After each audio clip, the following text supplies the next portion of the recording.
Caros alunos, eu vou ler neste vídeo uma parte deste livro de Gianluca Barbera, Fernão de Magalhães, a magnífica história da primeira circunnavegação da Terra.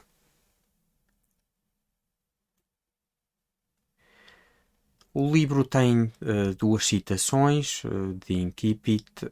Aqui jaz Anaxágoras, que, na busca da verdade, se alçou até os confins dos céus. E é uma situação de Diógenes Laércio. A segunda citação é de Robert Musil, O Homem Sem Qualidades. Eu estou dançando em cima de arames de luz. Cara leitora, caro leitor, a extraordinária aventura em que você está prestes a embarcar é narrada com rigor por um homem do mar que domina seu ofício. Para que vá de vento em popa, incluímos um glossário de termos marítimos no final deste volume. Boa jornada. Prólogo. 12 de setembro de 1568. Chamo-me Juan Sebastián Elcano, conhecido como El Perro, o cão, e, como a maior parte dos meus contemporâneos certamente se lembra, viajei na qualidade de timoneiro na nau Trinidade, ao lado de Fernão Magalhães, por 1 ano, 7 meses e 17 dias. Foram quantos contei. Das 5 carracas que partiram para desafiar os oceanos, tendo a bordo uma tripulação de 265 homens, apenas uma retornou, a Victória, que o destino colocara sob o meu comando, como último oficial remanescente de toda aquela grande expedição. Na verdade, a menor e mais frágil da frota depois de Santiago, que naufragou entre as fendas do rio Santa Cruz, a não mais que 2 graus de latitude do Estreito de Todos los Santos, por nós descoberto em 1º de novembro do ano da graça de 1520. Sim, eu tive a fortuna, ou chamem como preferirem, de ser um dos 18 homens aos quais foi concedido retornar, depois de 3 anos ao redor do globo e de aventuras e tragédias para além de todos os limites da resistência humana. Eu, Sebastián Elcano, El Perro, confesso aqui pela primeira vez, traí meu comandante e almirante Fernão de Magalhães, do mais abjeto dos modos, ainda que não tenha sido o único. E por essa traição, ocultada com tanta habilidade e vilania, apropriei-me das honras, da glória e das riquezas que a ele somente, Fernão de Magalhães, caberiam por direito terreno e divino. Eu, Sebastián Elcano, fui sem mérito algum, excepto aqueles que sois reconhecer a ladrões e assassinos, recoberto de ouro, honras e glória perene. Glória, honras e ouro que somente a ele Magalhães cabiam, e que, em razão da vossa traição, de nossa traição, minha e de outros marinheiros e oficiais da tripulação, como saberão por estas minhas memórias, lhe foram subtraídos e negados de modo mais miserável. Porém, é chegado o momento, depois de tantos anos transcorridos nessa vergonha, que maculou não só a mim, mas toda a corte de Espanha, é chegado o momento, eu dizia, em que tenhamos a hombridade de restabelecer a verdade, toda a verdade sobre aquela memorável expedição concebida, projetada e conduzida, enquanto as forças não abandonaram, por Fernão Magalhães, único a merecer o título de circunnavegador do globo e de descobridor de novos mundos ao Oriente, para a honra e a glória da coroa de Espanha. Ele que era nascido na terra de Portugal, da qual precisou fugir como um ladrãozinho qualquer no meio da noite, no lombo de um jumento. Títulos que, desprezando toda a verdade terrena, foram reconhecidos a mim somente. A mim, e somente a mim, foram perdoadas e declaradas extintas as culpas de uma vida inteira, e eram muitas, das quais decidi fugir, embarcando numa missão que então considerava insensata. A mim foi conferida uma pensão anual de 500 florins de ouro. A mim, a Ordem de Cavaleiro da Santa Cruz de Córdoba. A mim, o grandioso brasão de memória perene que me designa como executor do imortal empreendimento. 2 paus de canela cruzados, rodeados por cravos da Índia e nozes moscadas, e acima um elmo no qual se apoia a esfera terrestre. E sobre a esfera o grandioso mote Primus circumdediste me. E tudo isso enquanto o nome de Magalhães jaz no pó e na lama, espezinhado por pés indignos, e sua estirpe está extinta, apagada para sempre. Porém, que ao menos a memória lhe possa ser restituída intacta, a ele, que no limite foi grande. Agora o sei e reconheço, maior que todos nós, que não só não o compreendemos, mas desprezamos e demos-lhe as costas, atingindo-o traiçoeiramente do modo mais mesquinho. É chegado o momento, eu dizia, de contar como eu, depois de traí-lo, manchei seu nome e usurpei-lhe as honras e os méritos. Como urdimos a grande conspiração e como traímos um homem que não o merecia e que era, como só agora compreendo, muito melhor do que nós, ao menos creio. Em todos esses anos, Nosso Senhor é testemunha, caso tenha-se dignado a lançar um olhar sobre mim, de que a consciência nunca deixou de atormentar-me, dia e noite, e isso é bom, porque se assim não fosse, não poderia considerar-me um homem. Por tempo demais me tenho deixado esmagar pelo peso da culpa, calando-me para não ter de renunciar àquelas honras e àquelas riquezas das quais me apoderei e que me tinham sido concedidas sem nenhum mérito ou quase. Mas antes de morrer, sinto a necessidade de recolocar cada coisa em seu lugar, restituindo a cada um, dentro do que for possível, aquilo que lhe cabe do bem e do mal, indiferente a todas as possíveis consequências. Sinto a morte se aproximando, na idade de 82 anos completos, e não tendo herdeiros nem parentes aos quais me sinta ligado, não temo ser injusto com o meu próprio sangue, uma vez que esta confissão, chegando aos ouvidos de nosso amado e poderoso e piedoso soberano ilustríssimo, por certo me privará no mesmo instante de títulos, honras e riquezas, tão certo quanto que o dia invariavelmente sucede à noite. Como se verá por este meu relato verdadeiro ao extremo, nosso bom mestre António Pigafetta, cavaleiro de Rodas, cidadão da gloriosa República Sereníssima de Veneza, acusado de ter mentido e perjurado em seus relatos, mantidos dia e noite durante toda a viagem, disse a verdade, e somente a verdade, a que reconheço publicamente, tendo plena razão e bom direito de não mencionar-me jamais, nem para louvor, nem para infâmia, tendo-me apropriado de seus cadernos, mantive-os escondidos por todos esses anos, juntamente com o diário de bordo de nosso almirante Fernão de Magalhães, mirando com isso ocultar a verdade aos olhos do mundo e da história.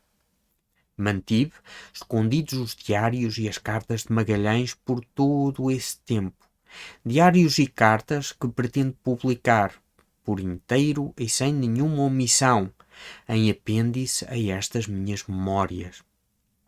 Com isso, não creio nem pretendo limpar minha consciência, nem merecer o acesso às sagradas estâncias do paraíso, no qual, ademais, creio bem pouco, porque não seria possível, mas pelo menos ouso esperar e desejo, apesar da pouca fé que me resta nos homens, restituir àquele homem sublime que foi nosso comandante e almirante, Fernão de Magalhães, a luz que seu glorioso nome merece e que por tanto tempo contribuí para ofuscar. Para minha eterna danação, ainda que mesmo no fogo eterno já não creia há tanto assim. Em fé, Juan Sebastián Elcano, o humilde servo de Sua Majestade Ilustríssima e Excelentíssima Filipe II.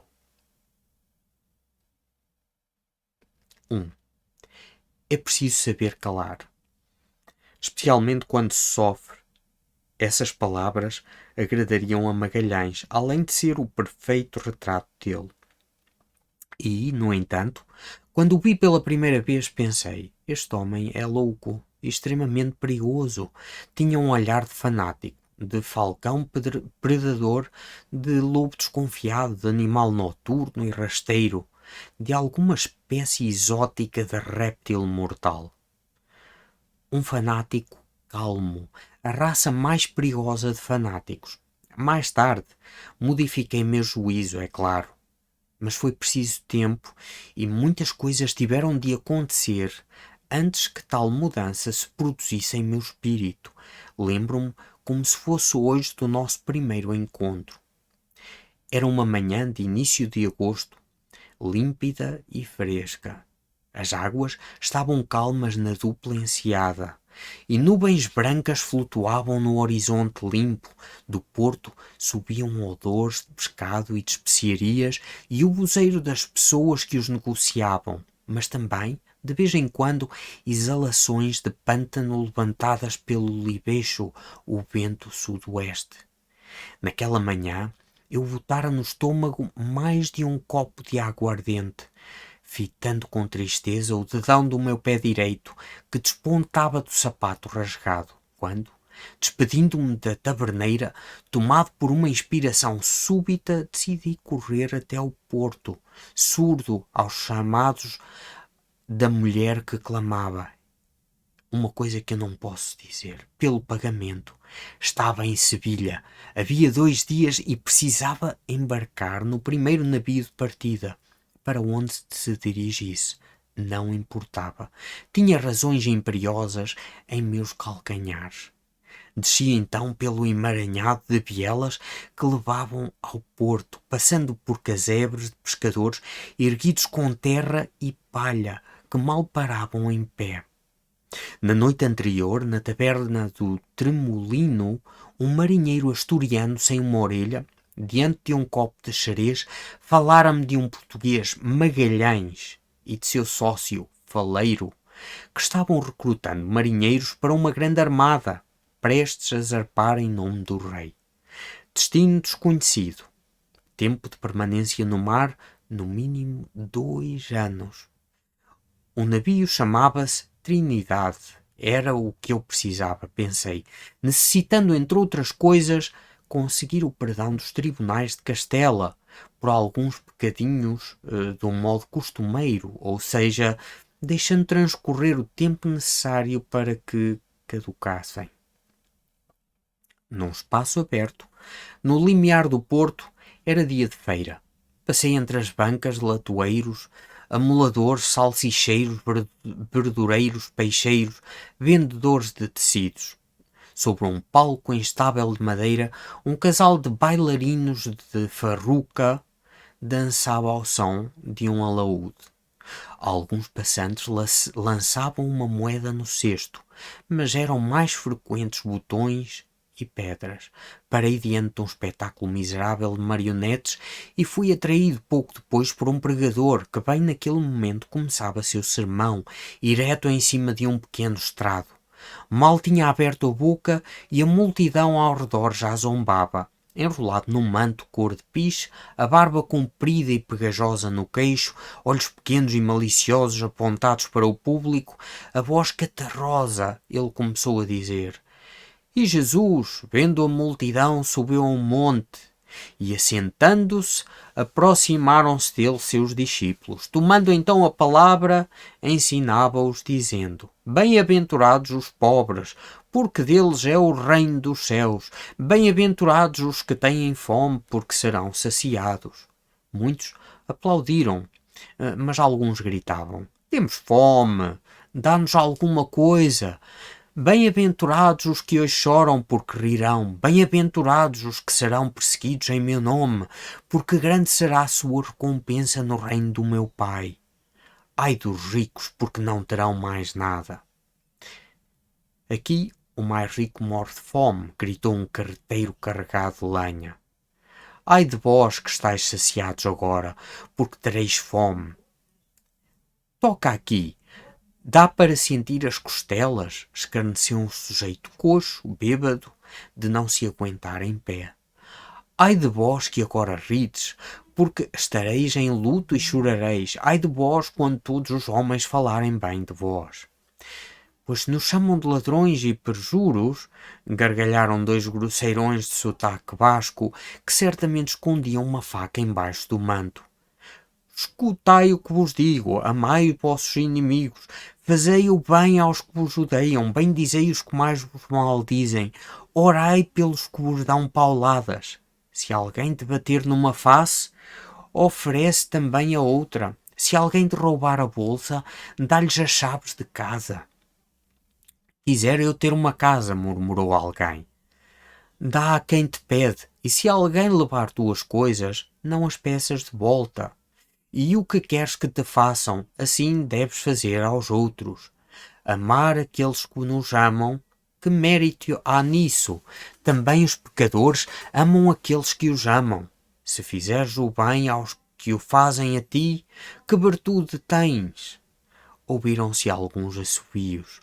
Vai para casa, analfabeto, e se emprestares àqueles de quem esperas receber, que virtude tens? E insiste.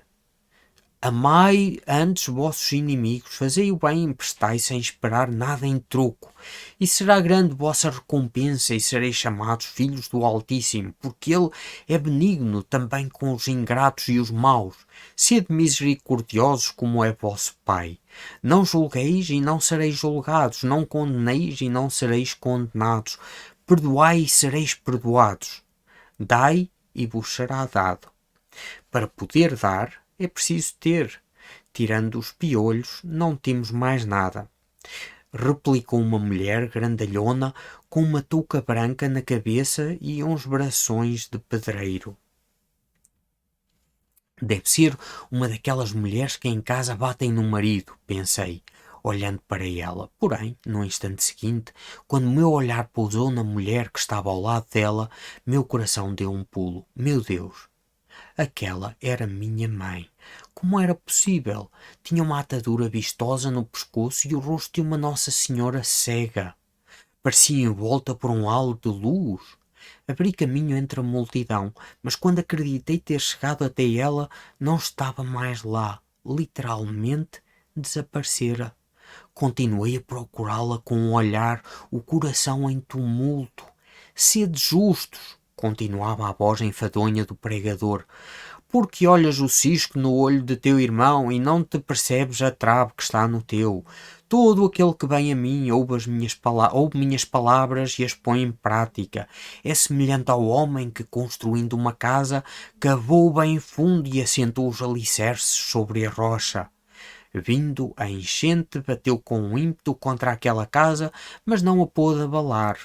Quem, pelo contrário, ouve e não pratica, assemelha-se a um homem que construiu uma casa sobre a terra, sem alicerces. Vem enchente contra ela e logo esmorona. Rebentaram aplausos misturados de assobios.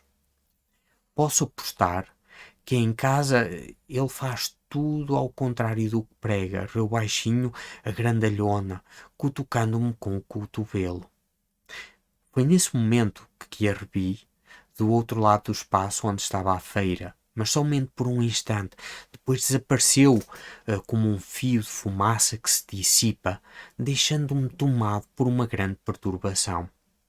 Afastei-me depressa, tomando a direção do cais do porto num remoinho de pensamentos.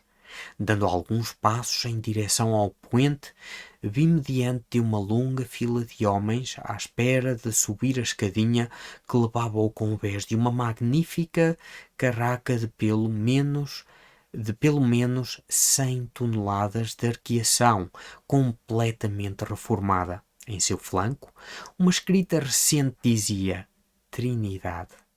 Exatamente o que eu procurava. Assim que me acalmei um pouco, fiz algumas perguntas aqui e ali e entrei na fila. No fundo, estava ali para isso. Quando uma hora depois pude subir a escadinha e ficar diante do convés da Trinidade, tinha recuperado totalmente o controle. Não me foi difícil avistar a figura contraída daquele que tinha o comando, o almirante Magalhães em pessoa, todo vestido de preto, porte exíguo, rosto largo e vulgar, expressão enfastiada. Sentava-se a uma mesinha, empunhando uma pena de ganso que de vez em quando mergulhava num tinteiro para, em seguida, aplicá-la sob o registro aberto à sua frente. Era baixinho, como dizia, mas com costas mais largas que o normal, embora achatadas, mãos grandes e atarracadas, olhos pretos e encovados sob as sobrancelhas espessas e desarrumadas, uma barbicha eriçada que se alongava sobre o peito, começando a grisalhar-se, e lábios salientes que ostentavam um perene desgosto.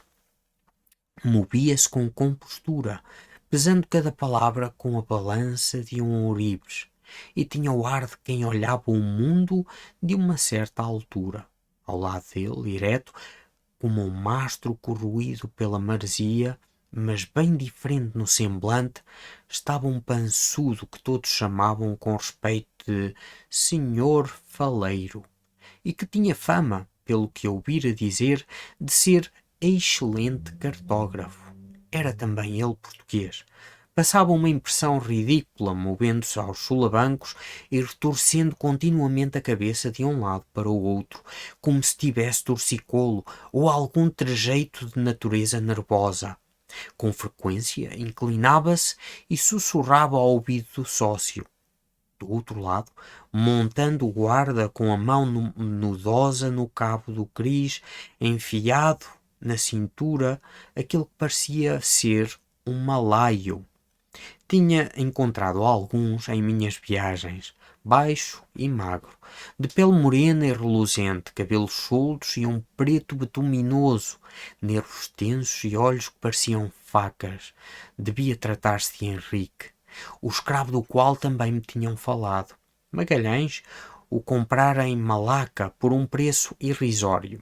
Ninguém saberia dizer quem era mais pobre, o escravo ou o dono. Um jovem que caíra em desgraça por dívidas de jogo e se resignara a seguir o bastão do seu senhor aonde quer que ele o guiasse. Fiquei à espera o tempo necessário, passando o olhar do almirante para Henrique e de Henrique para Faleiro, cujo aspecto não cessava de me impressionar. Parecia o enxerto de uma cabeça de menino no corpazil de um velho sátiro. Enquanto esperava, troquei algumas palavras com quem me precedia na fila, tentando extrair informações úteis, porém com pouco êxito. Quando chegou minha vez, avancei meio hesitante e meio audacioso. Magalhães levantou o olhar e pareceu tomar minhas medidas. Juro que, não fosse pelo bater das pálpebras, diria se tratar de uma estátua. Nome? Perguntou de supetão, com uma voz aguda que muito me surpreendeu num homem com aquelas feições, e lançou um olhar para meu dedão imundo. Chamo-me Elcano, Sebastián Elcano. Origem? Agora me fitava nos olhos com prepotência. Venho de Jetaria, na província de Guipúzcoa. País Vasco, respondi. E não existe terra melhor, acrescentei logo em seguida, sorrindo em busca de aprovação. Melhor para fazer o quê? Devolveu ele, sem me dar tempo de responder. Emendou outra pergunta bem pouco pertinente. Sua família tem propriedades por aquelas bandas? Nem a cama onde dormem, me gabei de responder. Pobres de tudo. Embora não lhes faltem títulos e linhagem, se valerem alguma coisa hoje em dia. Compreendo. Habilidades e experiência anteriores, pelo menos, deve ter. Não tenha dúvidas, fui timoneiro nas últimas 4 viagens às Índias e ao Bornéu. Se me permite, posso garantir que não há timoneiro melhor de Sevilha ao Porto de Palos. E levantei a mão mostrando a palma em sinal de juramento. De conversa, todo o mundo é bom. Enquanto se está em terra, é fácil ser o melhor timoneiro do mundo, respondeu Magalhães. Pois sim, cuspi nas mãos e plantei-as diante do rosto dele. Olhe, grandes e robustas, firmes como rocha, mas é principalmente nesta que eu confio, disse tocando a têmpora. Miolo na cabeça, eis o segredo de todo o bom oficial, e se me permite, isso não me falta, aliás tenho de sobra. Suboficial, corrigiu-me ele. Claro, segui adiante, sem contar que tenho uma vista de falcão. Dizendo isso, quase por graça, puxei do alforje que trazia a tiracolo uma grossa lente focal, que aproximei do olho direito enquanto me esforçava para manter fechado o esquerdo. Apontando o olhar na direção dos bairros orientais de Sevilha, assentados sobre a vertente de uma colina, pouco abaixo da fileira de moinhos de vento. Quer que lhe diga o que está escrito na placa pregada naquele edifício amarelo lá adiante? Guarde isso e menos palhaçadas, não acho graça. Pois aposto que nenhum dos presentes é capaz de ler a tal distância. Brigantino é o que está escrito. E agora me diga se não pode-se mostrar útil um olho como o meu. Aposto que é ali que está hospedado, foi o comentário do almirante. Como quiser, apressei-me em dizer. Porém, já aviso, não sou bom só de conversa, embora com os selvagens isso também possa se mostrar útil, como terá a oportunidade de confirmar. Quando necessário, sou um homem de ação, prático e confiável, e bom combatente ainda por cima. Percebi que alguma coisa caminhava em meu nariz. Ergui a mão e a peguei. Era uma aranha, daquelas peludas. Joguei-a no chão e, praguejando, pisei nela várias vezes, como se uma só não bastasse. Por pouco, Magalhães não caiu na risada. Vi quanto esforço fazia para se segurar. Não seja bufão, repreendeu-me, ainda que em tom quase bem-humorado. De qualquer forma, acrescentou, até para afastar o meio sorriso que se insinuava em seus lábios, um bom timoneiro é o que precisamos, e até agora não encontrei nenhum que me servisse. Não para a Trinidade, pelo menos. Pergunto-me, todavia, se o senhor é mesmo o que sustenta ser. Ponha-me à prova, disse com ousadia. A seu tempo, mal começamos a nos conhecer, mas é isso que vou fazer. Mostre-me a licença de embarque. Tirei do alforje a folha surrada, com manchas aqui e ali, e entreguei a ele. Pegou-me entre o polegar e o indicador e começou a examiná-lo de cima a baixo, de um lado e do outro, com muita atenção. Muito bem, assentiu. Tenerife, Cabo Verde, 4 vezes. Moçambique 2, Calicut 2, Goa, Timor, Bornéu, Ternate. Nada mal. É bem o que preciso. Desde que seja tudo verdade, quero colocá-lo à prova. Se encontrar vento acima dos 25 nós, o que faz? Vou de polpa, se a rota permitir, ergo a barredoura e reduzo o velame. À bolina o barco bateria forte, arriscando a acabar de través. Vi que ele aprovava com cabeça. Quando o vento aumenta e fica forte e agressivo, acrescentei arriscando a exagerar, uma forra de rises ou uma mudança de estai. Se feitas em tempo, são moleza. Se atrasadas, tornam-se cansativas e às vezes arriscadas. Muitas vezes tende-se a esperar, por receio de perder aquele vento bom que empurra rápido sobre as ondas.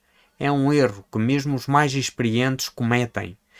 Quando se dá pano demais em relação ao vento, o barco não vai mais rápido, muito pelo contrário, só fica mais adrenado e bem menos dócil ao leme. Muito bem colocado, e reforçou com anuência com a cabeça. Como estima a força do vento? Com base em seus efeitos no mar e no barco. Até uma criança saberia dizer. Basta dar uma olhada na superfície da água. É preciso prática. É claro, quando as ondas espumam, significa que é vento de uns 10 nós. Quando engrossam e batem, estamos em torno de 20. É preciso risar e usar a vela de estai pequena. Quando o vento arrasta a espuma de ondas que arrebentam, formando longas faixas branquiçadas que se estendem na sua direção. Estamos em torno de 30. É hora de reduzir ao máximo a vela grande e usar a menor vela de estai que tiver. Na navegação à bolina ou de través, é o próprio barco com seu adrenamento que vai dizer se está com pano demais. Contudo, é preciso atenção quando se navega à popa. O barco não aderna muito e é fácil subestimar o vento. Na dúvida, é sempre melhor reduzir. E com vento de tempestade? Reduzir o velame não basta, respondi, incorporando de vez o papel. É preciso se preparar para o pior, reduzir o que for possível, depois arrumar o barco, cuidando que para o convés e o poço estejam desocupados e tudo esteja em ordem e bem fixo. Cabos, botes, sacos de velas, objetos na converta e todas as aberturas fechadas, claraboias, escotilhas e tudo mais.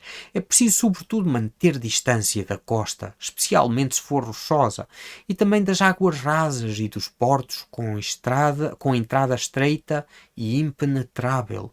Se o porto estiver a barlavento, vale a pena tentar entrar, embora seja provável que precise navegar contra o vento. Mas se estiver a sotavento, é melhor não arriscar. O barco iria de encontro a ondas ainda mais gigantescas em razão das águas rasas. Na dúvida, melhor ficar ao largo. Digamos que resolva ficar no mar esperando que a tempestade acalme. Qual seria a sua conduta? Se estiver em mar de aberto, com vento de tempestade e mar grosso, as possibilidades são duas: marear com o vento pela popa ou ficar à espera, conforme mandar o vento. Se soprar na direção certa, a melhor navegação é aquela em largo aberto, com a vela grande risada ao máximo e o estai de tempo. Em condições extremas, amaina-se também a vela grande e se prossegue só com a vela de estai. E se não estiver em condições de correr em popa? Aí só resta pôr-se à capa, com a vela de estai cambada, a vela grande parcialmente abafada e a cana do leme travada a barlavento. A cana do leme deve ficar travada toda para um lado. Nessas condições, se avança bem devagarinho, derivando a sotavento. Pode-se ficar à capa por horas ou dias, mas em metade de um dia o barco não se deslocará mais do que algumas léguas. Como assim? O senhor sugere, se não entendi mal, manter distância da terra firme? Comandante, o senhor deve estar brincando comigo. Qualquer um que conheça um pouco o mar sabe que são as correntes que influenciam o movimento das ondas.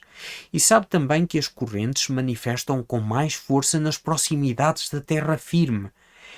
É por isso que é preciso manter distância dos cabos, dos canais entre as ilhas, da foz dos rios, a não ser que a forma da ilha ou da costa seja apropriada para romper o movimento das ondas.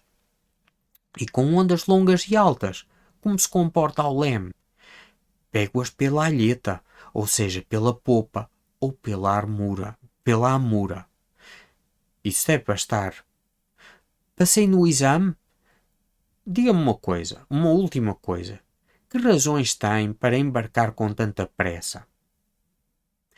O que o faz pensar que eu tenha alguma? Fiquei esperando na fila como todos.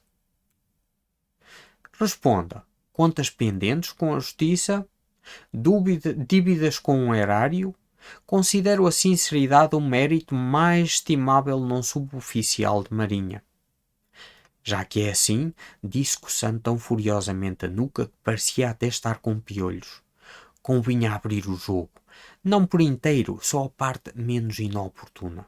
Omiti, portanto, a escuna que contrabandeara e vendera a uma dupla de armadores venezianos, o homem que esfaqueara numa taberna de Cádiz.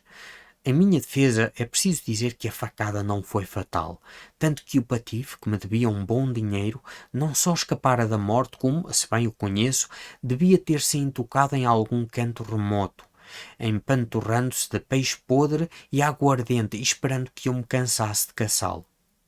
É só isso? Perguntou Magalhães ao final. Pois é claro que eu tenho um ataque de calvície se estiver mentindo. Pode verificar minhas credenciais na Casa de Contratación, disse brincando com a sorte. Se ele se desse ao trabalho de fazê-lo, adeus trabalho. Não me importa nem um pouco, disse Magalhães para minha surpresa. Se meus marinheiros têm contas pendentes com a lei, são questões que não me dizem respeito, mas quando nos encontrarmos em mar aberto, quero saber com que tipo de homens, ou melhor dizendo, com que raça de canalhas estou lidando, certo? Especialmente se forem graduados. Assim como contei e anotei cada prego, cada imundo cabo, cada maldito remo, cada amaldiçoado arcabuz deste excomungado navio, também quero conhecer até o último fiozinho de cabelo cada homem que subirá a bordo dele e viajará sob o meu comando, entendido? Pois então saiba, disse eu, no tom mais espirituoso que consegui, que menos de uma semana atrás larguei esposa e filhos para vir até aqui. E agora os 3 irmãos da minha doce cara metade estão-me caçando para levar-me de volta à força ou me arrancar o couro. E é por isso que pareço dominado pela pressa. Isso pode ser um obstáculo. E dei uma sorrisinha fajuto. E dei um sorrisinho fajuto. Ele encarou-me por um instante. Estava começando a gostar de mim.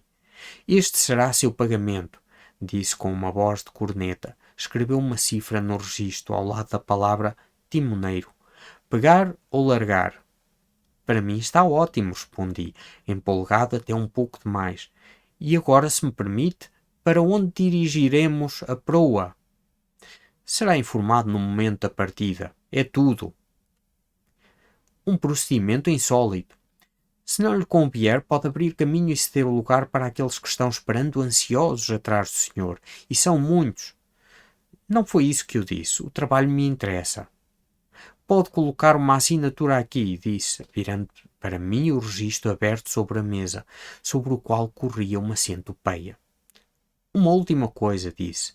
Quanto tempo se prevê que ficaremos no mar? Isso pode-se esperar saber? Pergunto para ajustar o que falar em casa. Não acabou de jurar que abandonou a família? Ainda me resta, porém, um velho pai, viúvo há 2 lustros, que depende deste que vos fala. Diga ao seu velho pai que precisará conformar-se e encontrar uma pessoa para provê-lo por ao menos um par de anos. Entendeu? Piscou-me um olho. 2 anos? Disse eu. Deve tratar-se de algo realmente grande para levar tanto tempo. Então, quer assinar, por favor? Senão abra caminho. Mas é claro, dê-me a pena. Assim que a peguei, desenhei um rostinho sorridente no ponto que me era indicado, parecendo-me este um modo de assinar mais coerente com a ideia do homem que ele devia ter formado de mim. Quando devo me apresentar para o embarque? Perguntei. Escreva aqui embaixo o endereço, mandaremos avisar. De acordo, resmunguei. Fez ele assim que bateu o olho no que eu tinha escrito. Vejo que sabe manejar o alfabeto e que, naturalmente, está hospedado no Brigantino. Só então me dei conta de ter sido descoberto 2 vezes e sem remédio. Porquê? Conhece-o? Disse, fazendo-me desentendido. De vez em quando vou tomar um golinho por aqueles lados, admitiu. É frequentado por gente não muito recomendável, dizem. Deixemos que digam. Sim, e também porque é ali que me hospedo ocasionalmente, de um mês para cá. Peguei um quarto para ficar mais perto do porto, o quanto basta e quando necessário. Em parte, transformei-me em escritório marítimo. Em parte, transformei-o em escritório marítimo. Perguntava-me onde já o tinha visto. Agora já sei. Ouvindo isso, o senhor faleiro se inclinou e murmurou alguma coisa em seu ouvido. Já viajou para o Poente? Perguntou Magalhães. Pelo caminho de Colombo? Exatamente. Saiba que este que vos fala é um admirador do senhor Vasco da Gama. Foi ele e não Colombo a traçar a rota das especiarias e a alcançar primeiro as Índias, dobrando a África e tirando do caminho maometanos e venezianos de uma só vez. Colombo não descobriu nada além de florestas insalubres e índios preguiçosos. Nada pelo que valesse a pena botar no mar uma caravela. Onde está o ouro? Onde estão as especiarias? Alguém já viu Colombo trazer para a Espanha pimenta, noz moscada, cravo da Índia ou outra coisa e escravos? Nem sombra, mas de qualquer forma a resposta é sim. 2 anos atrás embarquei num galeão com rota rumo ao Brasil, mas uma avaria nos impediu de prosseguir a viagem. Terminou em Santiago de Cabo Verde. Maldito azar. Então nunca esteve no Brasil, apertou ele.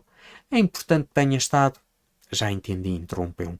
O senhor é do tipo que faz tudo para satisfazer cada desejo, por menor que seja de quem lhe paga. Então, se for oportuno que tenha estado no Brasil, encontrará um modo de ter estado. Estou certo? O senhor está fazendo uma ideia errada de mim. Não seria uma forma de eficiência, essa minha? Rebati. Trocamos um olhar quase de compreensão. Olhei em volta. O semblante de faleiro estava mais sombrio que uma galeria sem saída. Coçando a nuca, um pouco encurvado pelo embaraço, comecei a gaguejar. Já basta. Magalhães deteve-me. Tenha a bondade de abrir caminho e esteja pronto, como ordena, capitão. Capitão-geral, por favor, corrigiu-me. Claro, capitão-general. Mas ainda haveria 2 coisinhas que gostaria de perguntar, se me permite. Estou ouvindo, disse ele, com um jeito de quem convida a não abusar demais. Quem será o piloto? Chama-se Estevão Gomes. Conhece-o? Ouvi falar, falam bem dele. Fez 6 vezes a rota das Índias. Costuma encharcar-se um pouco, mas é um homem incansável, ao que parece. Ainda que a fama geralmente goste de zombar da realidade, das formas mais fantasiosas, digo por experiência própria. E vamos parar aqui a leitura deste capítulo. Espero que gostem do texto, que gostem dos diálogos. Depois vamos falar e comentar sobre a leitura deste texto.